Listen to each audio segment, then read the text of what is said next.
à vontade, que assim seja e assim será. Muito obrigado a todos.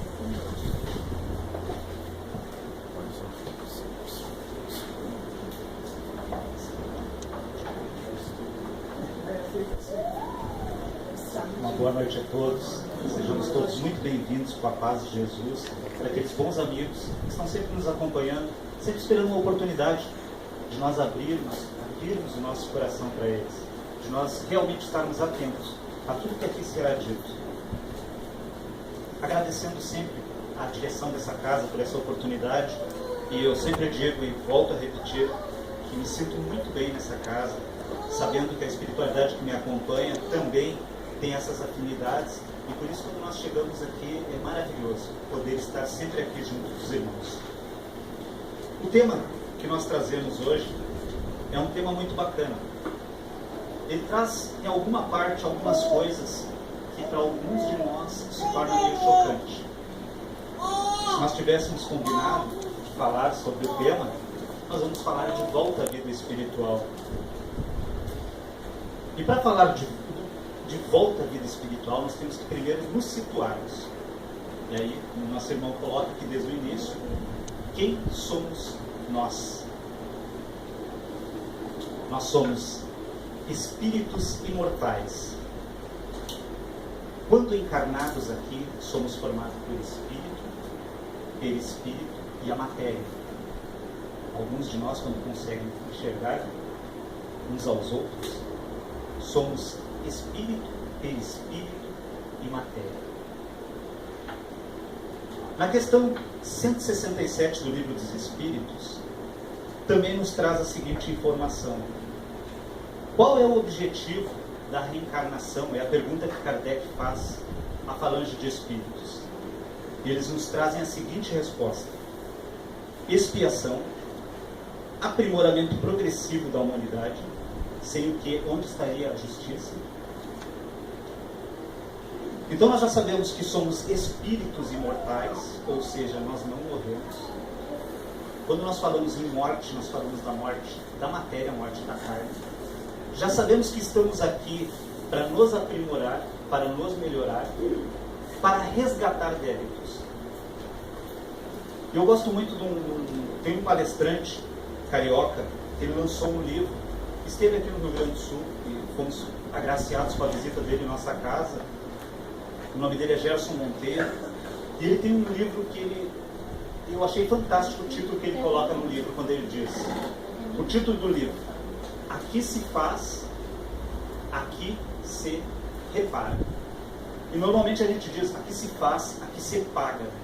E quando a gente fala a palavra paga, parece uma coisa tão forte. E quando a gente fala repara, na verdade nós aceitamos aquilo.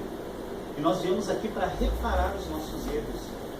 Foi fantástica a palestra dele, que nos trouxe, com esse título, com esse tema, e com as abordagens que ele faz, nos colocando no sentido real de estarmos aqui. Então, somos espíritos imortais, estamos aqui para nos melhorarmos, para nos reajustarmos, para buscar reparar aquilo que fizemos de errado, aqueles que estão próximos de nós. Por isso as dificuldades que nós encontramos dentro do nosso próprio lar, que nós não conseguimos compreender. É claro que para compreender bem melhor isso é necessário um estudo mais profundo. Por isso, nós sempre lembramos aos irmãos, é necessário buscar o conhecimento maior. E no final desse tema nós vamos entender o porquê que é necessário buscar o conhecimento maior. É sim necessário que nós aprendamos por que estamos aqui e que nós entendamos. Por vezes, em uma palestra de 30 a 40 minutos, é muito pouco tempo para que nós possamos passar as pessoas que vêm e frequentam uma casa espírita, e nem sempre são espíritas, nem sempre são trabalhadores, são pessoas que por vezes vêm em busca de um alento, de um auxílio, e necessitam de alguma palavra amiga. Então nós somos muito breves, muito brandos, mas quando nós entramos dentro de uma casa e começamos a estudar, nós conseguimos compreender realmente o que nós viemos aqui fazer. É muito vago só dizer que nós viemos aqui reparar os nossos erros. Mas quando nós conseguimos estudar e conseguimos compreender, quando nós falamos estudar, é estudar no fundo. É vir a uma casa espírita, não só nas palestras. As palestras são muito boas, nos esclarecem, nos auxiliam. mas o estudo é importante, é fundamental. Então, nós já sabemos que estamos aqui, já sabemos que estamos aqui para nos melhorar. E onde é o nosso lar, então? Se nós estamos aqui só para nos melhorar, é como se nós fôssemos a uma escola, fazer um estudo, e depois tivéssemos que retornar ao nosso lar. E aí nós entramos num tema que para alguns é um tema chocante. E digo isso porque fui criado em uma família pobre. Minha mãe criada no interior, e existiam muitos dogmas que as igrejas traziam em cima das pessoas do interior naquela época, e que isso era colocado dentro da família. E uma das coisas que eu passei a minha vida toda escutando quando era jovem, quando era adolescente, é que nós não podíamos falar desse tema, falar de morte. Mas, para nós voltar de volta à vida espiritual, para nós podermos voltarmos à pátria espiritual, nosso verdadeiro lar, nós temos que passar pela morte, sim. Não pula esta parte. A morte é um verbo, é um ato, mas vai acontecer com cada um de nós. Todos nós vamos morrer. E todos nós vamos voltar à pátria espiritual. A questão é como nós vamos morrer. E o que vai acontecer conosco depois que nós morrermos. Como será a nossa morte. Mas eu me lembro que a minha mãe, nós éramos proibidos de falar da morte. Então, em nosso lar, quando alguém falava, para falar que morreu alguém era baixinho. Aí ficava aquele cochicho dentro de casa. Aí tinha aquelas coisas, né, que por modo respeitoso, não liga o som alto, não liga a TV, procura não gritar dentro de casa, as crianças não podiam nem fazer barulho. Eu era criança, não podia nem correr dentro de casa, não podia brincar com meus irmãos, porque morreu fulano. E falar em morte, num sentido de brincadeira, era pior ainda. É como se a morte estivesse ali escondida no canto, esperando que alguém dissesse assim: a morte ela viesse a vir te buscar. E não é assim que acontece. Todos nós sabemos disso. Mas nós tínhamos esse receio, esse medo, e fomos criados assim. O importante, quando nós falamos que é necessário nós estudarmos, para limparmos esse nosso campo, abrirmos os nossos olhos para o que realmente acontece na vida, esquecermos esses dogmas que fomos criados, aquela coisa de quando cai um raio, corre lá e cobra o espelho. O sapato não pode ficar virado, porque senão vai morrer fulano. Se cai uma colher no chão é porque vai chegar uma mulher. Se cai um garfo é porque vai chegar um homem. Será que a espiritualidade está por trás disso? Será que existe mesmo? Nós temos que limpar isso. Limpar de nossas mentes e abrir as nossas mentes para o que realmente é verdadeiro. Hoje, quando eu ligo para minha mãe, eu ainda recebo, às vezes, um certo puxão de orelha do outro lado do telefone. Quando eu ligo para ela, ela me diz, eu pergunto, eu não sou de procurar muito a minha família, porque da minha família, o espírita mesmo sou eu. Infelizmente, para eles, sou taxado de fanático. Eu frequento o centro espírita, trabalho numa casa espírita, já trabalhei de segunda a segunda. Hoje eu reduzi meu tempo, trabalho o tempo que eu acho necessário e que me permite. E para minha família eu sou taxado de fanático. Mas respeito todos eles, a maneira que eles pensam. Então eu ligo para minha mãe, e ela se diz espírita, porque ela frequenta uma casa espírita. E aí eu digo assim, mãe, ela diz, como é que está aí o pessoal? Como é que estão meus irmãos? Tá tudo bem, ligaram, tudo. Que bom, mãe. Aí sempre alguém morreu. Morreu fulano. Morreu? Morreu. Tá bom. Aí eu digo assim pra ela, qualquer hora eu também vou. Não fala isso, guri. Tu tá sempre com essas bobagens, mãe. Pra mim não é novidade nenhuma. Eu estou aqui, propenso a qualquer hora a espiritualidade me chamar. O que eu não gostaria de eu antecipar. Então eu sempre digo para ela, eu brinco com relação à morte, mas eu não brinco com a morte. Eu não desafio a morte. E quando nós falamos em desafiar a morte, nós falamos daquelas pessoas que se suicidam, daqueles que tentam atos que nós sabemos ser perigosos, roletas russas, alguns esportes radicais, que a doutrina não condena, mas nós como espíritas e observadores, e somos eternos observadores, os espíritas eles estão sempre observando os comportamentos do que acontece em volta, que é para poder se entender também, que é para poder compreender e conhecer melhor.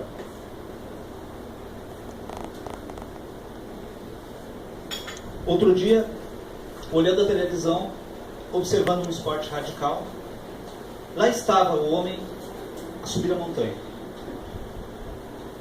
Eu disse, olha, como eu não sou muito de olhar a televisão, eu disse, eu vou até perder tempo para ver o que acontece. Aí subiu. Chegou lá em cima e desceu. Aí fiquei pensando, o que isso traz em prol da humanidade?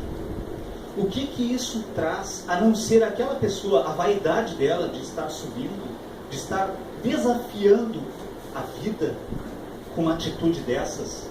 O que traz isso de benefício? Se fosse um cientista em busca de uma melhora, conduzido pelos benfeitores a buscar algo que pudesse salvar alguém, tudo bem.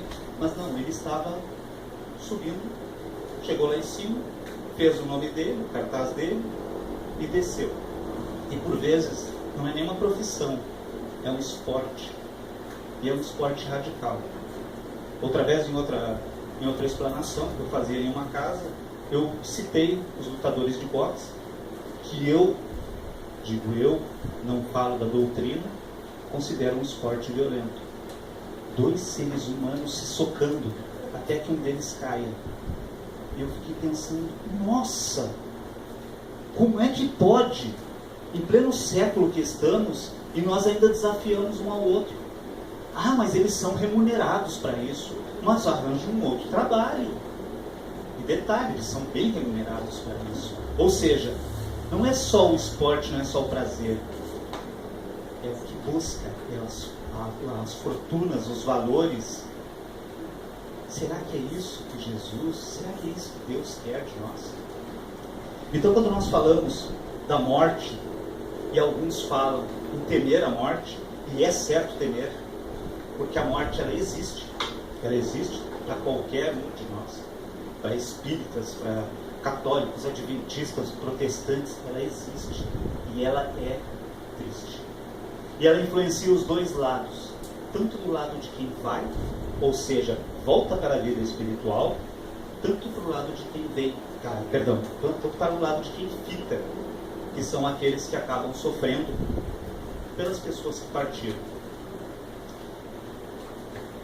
E por que é importante nós falarmos disso? Porque aqueles que partiram e que estão tentando um sono reparador, tentando a conexão com a espiritualidade, tentando a conexão com o plano, eles por vezes são perturbados pelos nossos pensamentos. São perturbados por nós. Como assim perturbados por nós? A recém desencarnou e nós já estamos chorando em cima do túmulo. Eu fiz isso. Quando nós trazemos algum exemplo, alguma coisa que acontece, é porque nós palestrantes, por vezes, fizemos esse ato. Hoje, conhecedores daquilo que agimos errado, procuramos trazer de uma forma com que não se deve fazer isso. E lá estava eu, na morte do meu pai, desesperado. Detalhe, já era espírita, frequentava uma casa espírita, não estudava com afinco, mas já frequentava uma casa espírita. Desesperado, gritando, berrando em volta do corpo, e os meus irmãos que não eram espíritas me assistindo, com aquela cena horrenda ali. E eu, ai meu paizinho, e agora? O que vai ser de mim? É claro que nós sabemos que existem sérias, várias coisas que passam pela nossa cabeça nesse instante. Naquele instante, hoje, já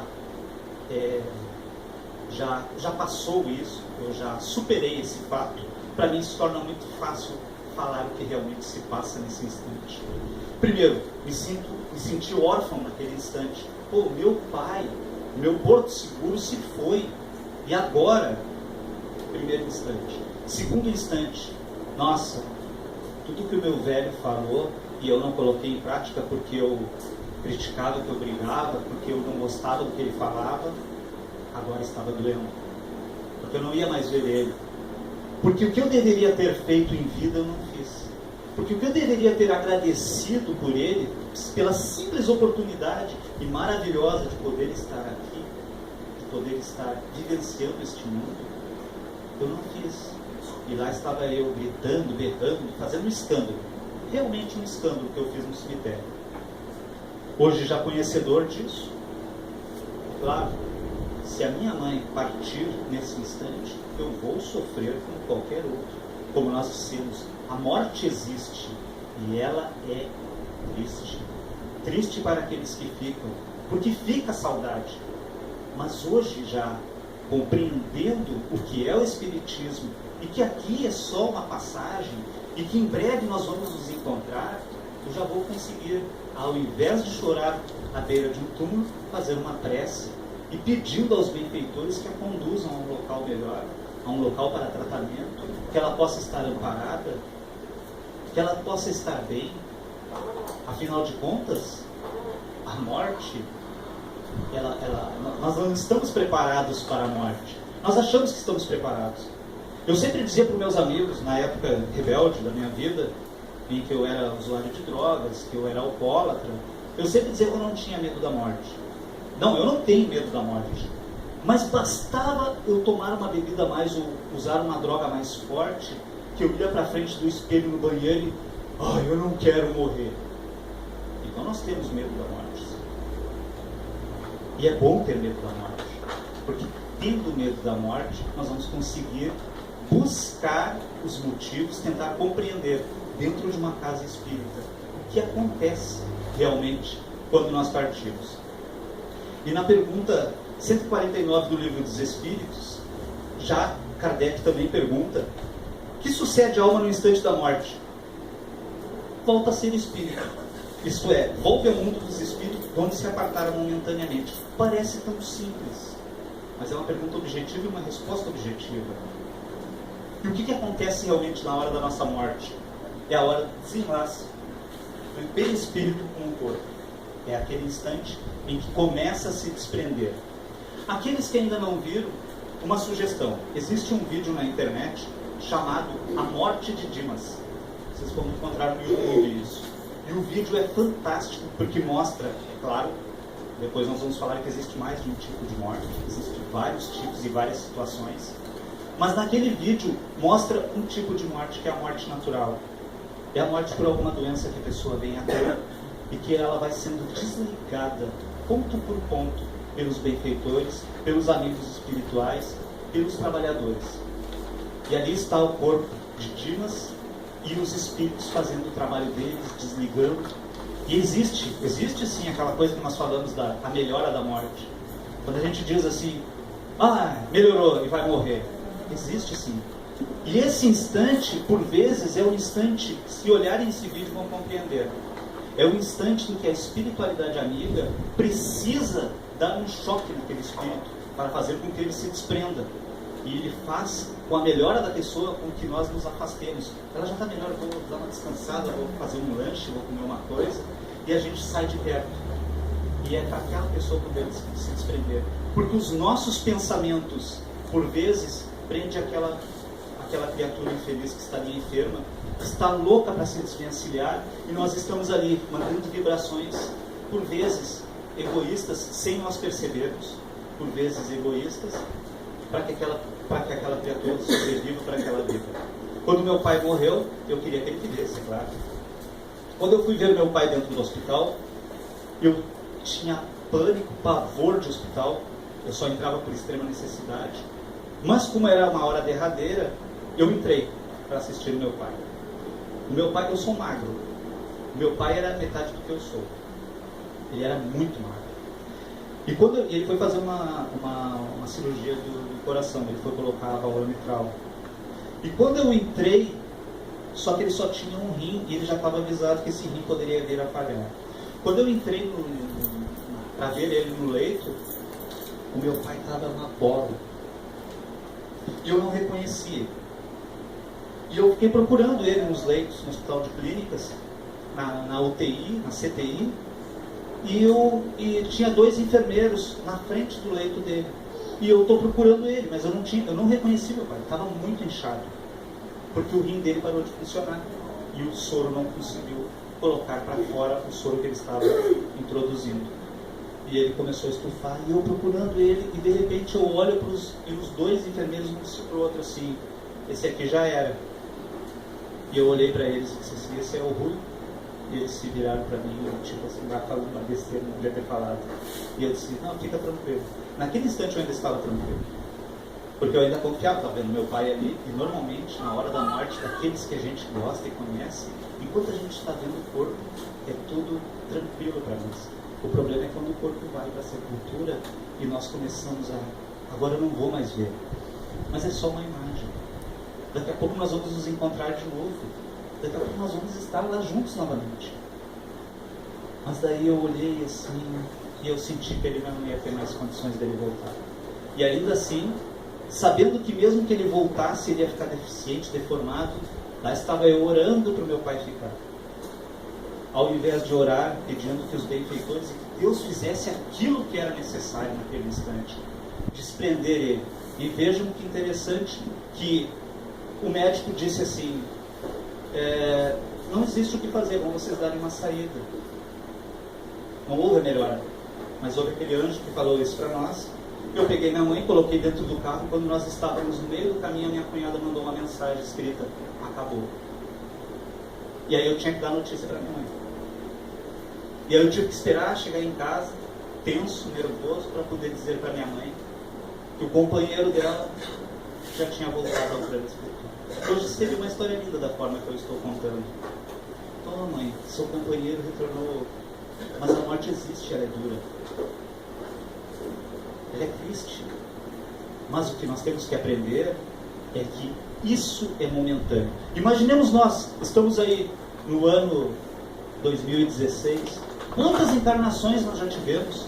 Quantas vezes nós viemos e voltamos? Quantas vezes foram esse tipo de saudade? E nós ainda não aprendemos. Agora estamos tendo essa oportunidade, talvez, de buscarmos as informações dentro do livro Céu e o Inferno, que fala no passamento sobre isso. Ali tem todas essas explicações que aqui nós trazemos. Hoje nós trazemos do livro dos Espíritos, mas no Céu e no Inferno também tem isso. Então busquemos essa informação. E por que a necessidade disso? Para que lá na frente nós conhecemos através das consequências que a morte vai nos trazer. Por que consequências? Porque nós morrer ali o corpo e o espírito. E será que ele já se desprendeu? Será que ele ainda está preso? Será que ele conseguiu se desvencilhar do seu corpo? Aqui nós trazemos 3 tipos. Existem muitos tipos de mortes. Aqui nós trazemos as 3 mais comuns, que é a morte natural, como nós falamos que é a morte de Dimas, que é feito gradualmente o desligamento de cada parte do corpo, do espírito, do perispírito, na verdade. Do perispírito ele é desligado do corpo parte a parte. Temos a morte súbita ou violenta, acidental, que é aquela morte que tem acontecido muito com os homens-bombas, com acidentes. Nós temos visto acidentes aéreos, acidentes de trem, acidentes de carro, em que pessoas violentamente perdem a sua vida. E nesse instante dessa morte, a vida orgânica acaba ao mesmo tempo em que a alma retorna ao mundo espiritual. Nós temos a terceira, que é a morte por suicídio, que é a mais dolorosa e mais lenta.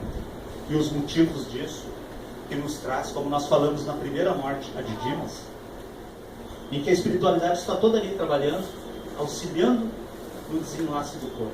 Na segunda, que é uma morte violenta, ainda assim a espiritualidade está presente. Mas na terceira, em que nós cometemos o ato de tirar a nossa própria vida, por vezes a espiritualidade nem esperava isso, e não está presente. E a nossa descrença em Deus, a nossa descrença, a nossa falta de fé, faz com que por vezes nós cometamos esse ato. Às vezes trazemos essas tendências de outra vida. Viemos aqui porque tiramos a nossa própria vida em outras, e viemos aqui para tentar não tirar. e acabamos por tirar. Em outras oportunidades, somos levados pelos nossos amigos imperfeitos que nos conduzem a esse tipo de ato, a esse tipo de atitude. E lá estamos nós a tirar a nossa própria vida. Influenciados é a palavra correta. E lá estamos nós, sujeitos a isso. Em 1996, infelizmente, também trago como experiência minha, foi quando eu descobri que eu era médium psicógrafo também. Estava eu com um coquetel de drogas em cima da mesa, com uma situação totalmente adversa à minha vida, onde a minha filha tinha nascido e a minha ex-esposa não queria que os meus pais vissem a minha filha. E a minha vida, como eu tenho um apego muito grande à minha filha, e eu já sei os motivos, a minha vida estava totalmente perturbada. E como eu já era usuário de droga e tinha esse problema com o alcoolismo, onde eu fui tentar buscar a paz e a tranquilidade, que não haveria, a morte. E lá sentei eu, na sala da minha mãe, a fazer uma carta, me despedindo. Os meus pais estavam na praia, e eu tinha vindo de Taquara, e comecei a fazer uma carta de despedida. E comecei a escrever na carta que eu estava me despedindo, porque a minha vida já não tinha mais sentido, porque eu gostaria de ver a família reunida, mas que a minha ex, que era a esposa na época, não permitiria que a minha filha fosse vista pelos meus pais, e que eu sabia que ela não ia voltar atrás daquela atitude, como ela nunca voltou, e que os meus pais iam sofrer muito pelo apego que eles tinham à minha filha recém-nascida, porque era tudo para eles. E lá estava eu, então, a cometer o suicídio. E comecei a escrever a carta, e de repente algo me tomou, algo de bom.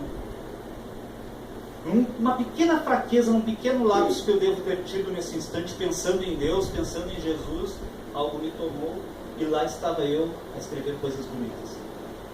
Eu terminei a carta chorando e sem coragem de me suicidar. O coquetel de drogas que eu tinha levado, eu coloquei no lixo. A cachaça que eu ia tomar, eu despejei na pia. E eu, graças ao bom pai, aos bons amigos que ali estavam comigo, porque eu tinha muita coisa, ainda tenho muita coisa para fazer aqui nesse planeta, lá ficou isso. E o mais estranho de tudo, eu dobrei a carta e coloquei no meu antigo quarto. Eu não botei fora a carta. E essa carta ela sumiu. Minha mãe nunca encontrou a carta e eu já questionei ela: mãe, tu achou aquela carta? Não, meu filho, eu nem sabia disso. Meu Deus! Nossa, eu já falar de morte, eu já ficava colorada, né? Imagina eu falar que eu ia me matar. Eu não acredito que está fazendo isso, guri. Mas eu ia fazer. Estava propenso a fazer isso. E graças novamente à espiritualidade que ali estava, por algum motivo, que hoje eu sei qual, essa carta ela evaporou-se.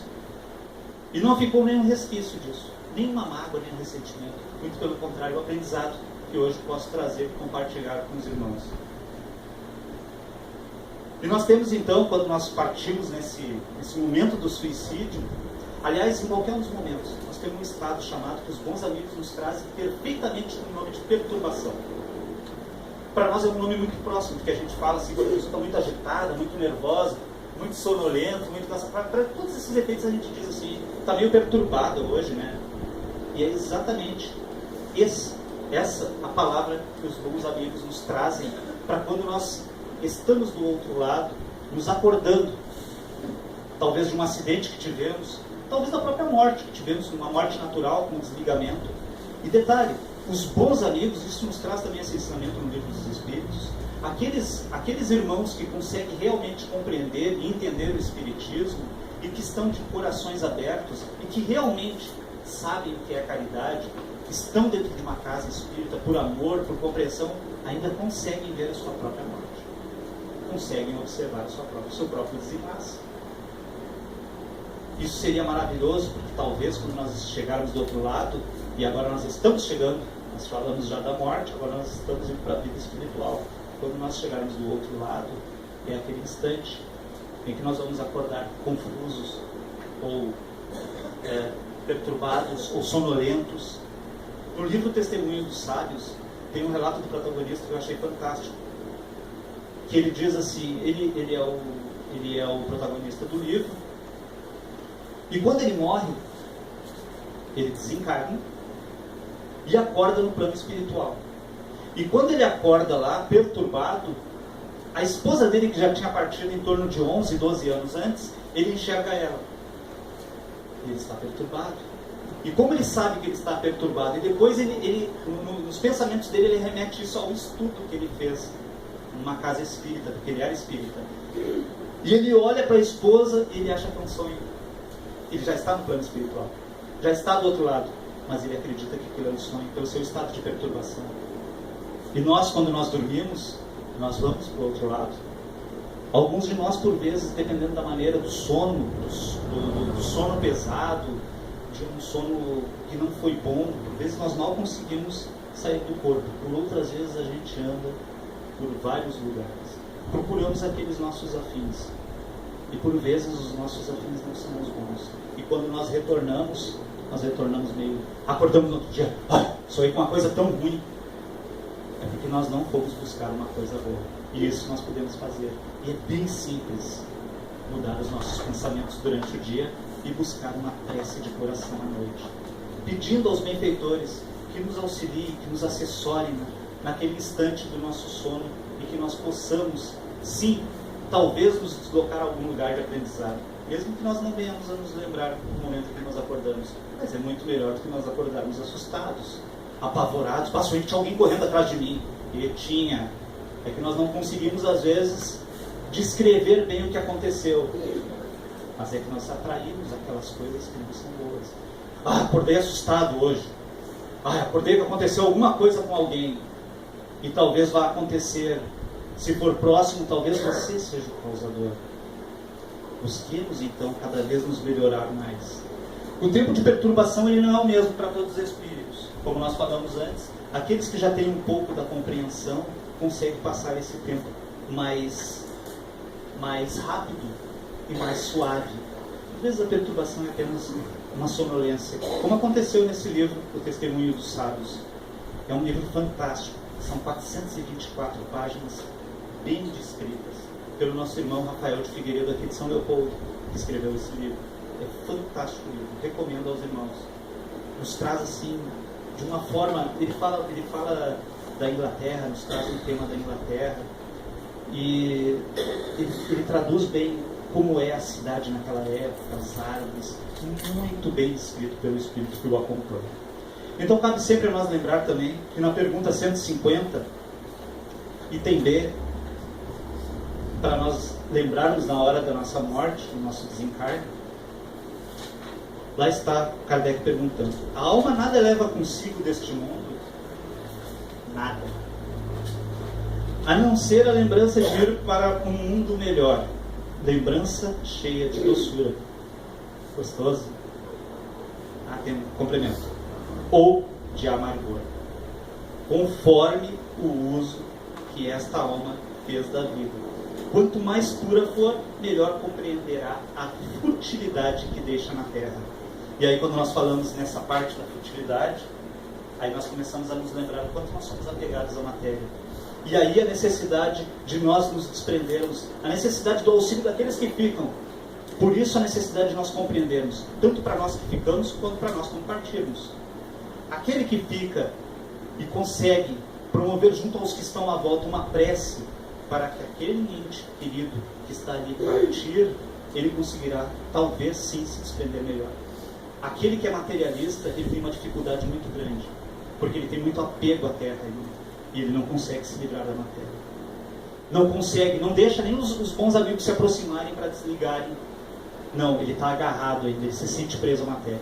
E aí acontece, como na nossa casa, por vezes acontece no nosso trabalho mediúnico, o espírito vem pedindo, dizendo: me tira daqui, eu estou vendo os bichos me comerem, eu estou vendo os bichos. E aí, onde é que tu estás? Eu não sei, eu estou dentro de uma caixa. E aí nós conseguimos, o dialogador consegue perceber que ele está ainda dentro do caixão, nem sabe onde ele está. E nos momentos em que esse espírito ele consegue dar uma, ele dá uma repousada, aí aparece do lado de fulana que está pensando nele, como obsessor sem saber. E aí ele quer falar com fulana. Ele quer porque quer falar com fulana. Ele não sabe o que aconteceu, porque fulana não fala com ele. E nós vimos vários filmes muito bem feitos com esse tipo de acontecimento. E aí fulana não consegue, não ouve ele, não vê ele. E aí quando ele volta para o corpo de novo, lá está ele preso novamente ao seu corpo, enxergando os bichinhos tudo. E para ele aquilo é apenas um sonho e não é. Está acontecendo. E isso, meus irmãos, se nós não buscarmos o conhecimento, se nós não buscarmos o aprendizado, infelizmente, se nós não estivermos preparados, isso poderá sim acontecer conosco. Então, por fim, na questão 165 do Livro dos Espíritos, lá está Kardec novamente perguntando sobre isso. O conhecimento do Espiritismo exerce alguma influência sobre a duração mais ou menos longa da perturbação?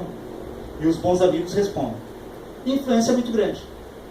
Por isso que o espírito já antecipadamente compreendia a sua situação. Mas a prática do bem e a consciência pura são o que maior influência exercem. Temos como conclusão, então, que o conhecimento exerce grande influência em nossos últimos momentos. Dito isso, meus irmãos, eu sempre recordo de uma frase de um amigo meu, que ele dizia assim para mim: Tomé, podem tirar tudo o que quiserem de nós. Pode tirar meu carro, pode tirar minha casa, pode até tirar meus filhos e a minha esposa. Mas a única coisa que eles nunca vão conseguir me tirar é o que eu aprendi e é o meu conhecimento. Meus manos, como diz, eu gosto muito de uma música que o Belchior traz, em que ele diz assim, no final da música ele diz: que a vida lhe seja leve. Estamos todos aqui buscando nos reparar, buscando nos melhorar. Que façamos isso da melhor maneira e que busquemos dentro das casas espíritas uma melhor compreensão para este momento em que nós vamos retornar felizes para casa, com os nossos irmãos lá de braços abertos nos esperando, porque nós já compreendemos a missão que viemos fazer aqui. Uma boa noite a todos e muito obrigado.